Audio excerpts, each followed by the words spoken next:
Hello friends, welcome to my YouTube channel. Today we will study regarding history collection in psychiatric nursing. If you watch that video, please like and subscribe for this video. History collection in psychiatric nursing, it is very important topic for the psychiatric. In that, first demographic data. In that demographic data, you have to write name of the patients, in that complete name of the patients, then age, gender of the patient, ward number of the patient, bed number of patient, date of birth of the patient, religion. In that religion, you have to write like that patient belongs to which religion, either it is Hindu, Muslim, Buddhist or any other. Then educational level of patient, income of the patient. If the patient is student, so you have to write the student. Marital status of the patients. In that marital status of the patient, so you have to write your patient is married or unmarried. Then if your patient is married, so you have to write age of the marriage, means कौन से as में उसका marriage हुआ है. Then occupation, in that occupation, अगर आपका patient occupation करता है, कोई जॉब करता है तो आपको लिखना है, अगर नहीं करता है तो you have to write there is no occupation. Then socio economical status, इसमें लिखना है कि आपके पेशेंट का सोशो इकोनॉमिकल स्टेटस कैसा है, पुअर है, मीडियम है या फिर हाई क्लास स्टेटस है. So you have to write like that. Then address, in that you have to write the complete address of the patient. Then next is the date of the admission. Source of referral, source of referral में आपको क्या लिखना है कि कौन लेके आया है पेशेंट को, है ना, किसके साथ पेशेंट आया है. So you have to write like that. Then mode of the admissions, in that mode of the admissions you have to write involuntary और voluntary admission. Then language, in that language कौन से language में patient बात कर रहा है. So you have to write that language, either it is Marathi or English, Hindi, Telugu or any other. Then informant, informant में जो भी इंफॉर्मेशन दे रहा है आपके पेशेंट के बारे में, उसका नाम लिखना है, उसकी मदर है, फादर है, वाइफ है, हस्बैंड है, जो भी है वो आपको लिखना है. Then information, in that information relieve, जो भी इंफॉर्मेशन दे रहा है रिलेटिव, वो रिलीवेंट है या इररिलीवेंट है, वो आपको लिखना है, that is the information. Then relationship with the patient, patient के साथ में क्या रिलेशनशिप है वो इंफॉर्मेंट का, वो लिखना है. Then familiarity with the patient and identification marks, कुछ आइडेंटिफिकेशन मार्क्स है पेशेंट में, वो आपको लिखना है. Then diagnosis, in that diagnosis you have to write the final diagnosis of the patient, like if the patient is schizophrenia or the depressions or any other disease. So you have to write the diagnosis of the patient. Then next, chief complaint of the patients. So in that first you have to take the history of the patient from the patients and from the patient's relative. So you have to write like that according to the patients and according to the relatives. जो भी patient आपको बता रहा है complaint, वो भी आपको लिखना है, जो रिलेटिव बता रहा है वो भी आपको इसमें लिखना है. Then list of the duration in chronological order according to the patient and informants own words. Next is onset, जो भी पेशेंट के सिम्टम्स है वो कैसे आ रहे हैं, जैसे एब्रूप्ट है, एक्यूटली आ रहे हैं, सब एक्यूट है, ग्रेजुअल है या इंसीडियस है. जैसे abrupt means less than 48 hours में आपको सिम्टम्स दिख रहे हैं, so you have to write the abrupt. Then acute within a few hours और less than 1 week. Then sub acute, in that within a few days और 1 to 2 weeks. Gradual means within a few weeks. Insidious within a few weeks. So you have to write like that. In that onset you have to choose the one option according to the patient's symptom duration. Then next duration कैसा था, days, weeks, months, a year. Then course of the symptoms, it is continuous, episodic, fluctuating, deteriorating, improving or unclear.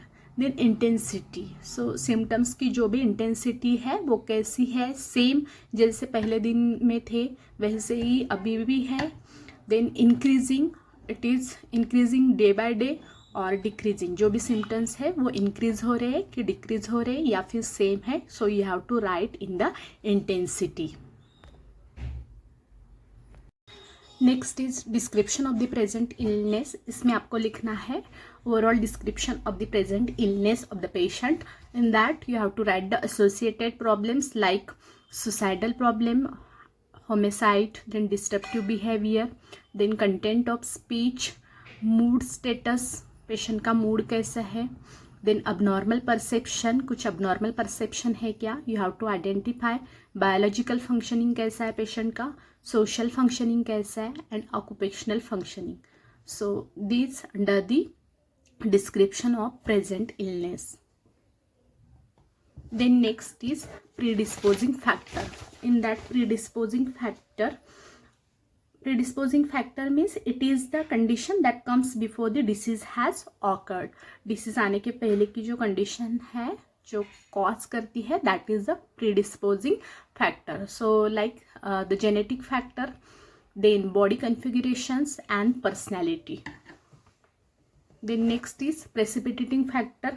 Precipitating factor in that any stress, अगर patient को किसी बात का stress है क्या, कुछ लॉस हुआ है क्या, जैसे फाइनेंशियल लॉस है या फिर घर में किसी की डेथ हुई हो. So this is also under the loss. So ये चीज़ें आपको देखना है और you have to collect the history of the patient for the stress और any loss. Then next is the precipitating factor. So in that precipitating factor, that is the factor that are responsible for aggravating or prolonging the disease already existing the individual. In that, for example, like psychological stress, कुछ psychological stress है क्या, poor compliance, like lack of the knowledge, patients को knowledge नहीं है, so that comes under the precipitating factor. Then next is history of current episodes. In that you have to take detailed history regarding the present complaint. क्या क्या patient को presently complaint है वो आपको इसमें लिखना है. Then next is associated disturbances. कौन से डिस्टर्बेंस एसोसिएट है, include the present medical problems. For example disturbance in sleep और लॉस ऑफ अपेटाइट, ऐसा कुछ है क्या पेशेंट में, अगर है तो आपको लिखना है. So you have to ask the history like that. Then next is past psychiatric history. Past psychiatric history में आपको कैसे कौन सी हिस्ट्री लेना है, number of the episode with the onset and the course, means इसके पहले कुछ ऐसा एपिसोड हुआ है क्या, अगर हुआ है तो उसका ऑनसेट कैसा था, एक्यूट था, सब एक्यूट था, like that, and the course. Then complete and incomplete remission. So जो remission period था वो complete था या incomplete था, वो भी आपको पेशेंट्स को पूछना है जब आप हिस्ट्री लोगे. Then next duration of each episode, जो भी एपिसोड आया है इसके पहले उसका ड्यूरेशन का क्या था, 48 आवर्स के 40 लेस देन 48 आवर्स था, मोर देन 40 आवर्स था, 1 वीक था, 2 वीक था. So you have to take history like that. Then treatment details, अगर पेशेंट को ऐसा कुछ एपिसोड है और पेशेंट ने कुछ ट्रीटमेंट लिया है तो you have to write whole treatment detail of the patient like name of the drug, dose, then route, side effects if any. Then you have to take the history like that. ECT means electroconvulsive therapy. So वो कुछ history है क्या patient में, इसके पहले patient को ECT दिया है क्या, वो आपको पूछना है. देन साइकोथेरेपी हुआ है क्या पेशेंट का, family therapy. Then side effect, patient में कुछ साइड इफेक्ट आए थे क्या, जैसे पेशेंट ने मेडिसिन लिया होगा तो उसका कुछ साइड इफेक्ट था क्या. ट्रीटमेंट आउटकम, उसमें आपको लिखना है अगर पेशेंट ने कुछ ट्रीटमेंट लिया है तो उसका ट्रीटमेंट आउटकम्स क्या था, पॉजिटिव था या नेगेटिव था. देन प्रेसिपिटेटिंग फैक्टर, इसमें आपको लिखना है अगर प्रेसिपिटेटिंग फैक्टर था उस वक्त येस और नो. अगर येस है पेशेंट को तो you have to explain in details. Then next is the history of the other illness. In that history of medical illness, patient को कुछ मेडिकल इलनेस था क्या, जैसे हाइपरटेंशन है, डायबिटीज़ है, ट्यूबरकुलोसिस है, like that. Then history of surgical illness, कुछ surgery हुआ है क्या पेशेंट का, लाइक अपेंडेक्टोमी और any other surgery. Then treatment history, कुछ ट्रीटमेंट की हिस्ट्री है क्या पेशेंट में, वो आपको हिस्ट्री लेना है. ड्रग्स, इफ द पेशेंट कुछ ड्रग ले रहा होगा तो name of the drug, dose, route, side effects and if any, अगर लेता है तो आपको ये सब पूछना है पेशेंट को. देन ईसीटी लेता था क्या पेशेंट या लिया हुआ है क्या, साइकोथेरेपी हुआ है क्या पेशेंट का, फैमिली थेरेपी हुआ है क्या, कुछ रिहेबिलिटेशन हुआ है क्या. So you have to take history like that. Then treatment history, in that treatment history again you have to ask the patient regarding the drug, ECT, psychotherapy, family therapy and the rehabilitation. Then family history, it is also very important. जब आप family history लोगे so you have to ask the questions like that. Type of family means कौन से family से आप belong करते हैं, either it is nuclear, extended और the joint family. So you have to write any one. Then describe the each family members briefly, like जैसे patient के family में जितने भी फैमिली मेम्बर्स हैं उनका आपको एज लिखना है, एजुकेशन लिखना है, ऑक्यूपेशन लिखना है, उनका हेल्थ स्टेटस क्या है, हेल्दी है, अनहेल्दी है, जो भी है वो आपको लिखना है. अगर पेशेंट को इसमें कुछ डिसीज है, पेशेंट के रिलेटिव को कुछ है फैमिली मेम्बर्स में, so you have to mention in that history collection. Then relationship with the patient, जो हर एक फैमिली मेम्बर आप लिखोगे उसका रिलेशनशिप क्या है पेशेंट के साथ, वो आपको लिखना है. एज ऑफ द डेथ, अगर आपके फैमिली मेम्बर्स में, पेशेंट के फैमिली मेम्बर्स में किसी का डेथ हुआ है तो उनका एज क्या था जब डेथ हुआ. And mode of the death means किस वजह से उसकी डेथ हुई थी, सो वो आएगा मोड ऑफ द डेथ में. सो this is regarding the family history. Then next you have to take the history regarding the substance use history. In that substance use history you have to take the history regarding the alcohol, tobacco, smoking or heroin. Means patient को कुछ history है क्या, जैसे alcohol लेता है क्या आपका patient, tobacco chewing है क्या, स्मोकिंग है क्या, हीरोइन की आदत है क्या. सो ये आपको हिस्ट्री उसको पूछना है. जैसे पेशेंट को भी पूछना है, पेशेंट के रिलेटिव को भी पूछना है.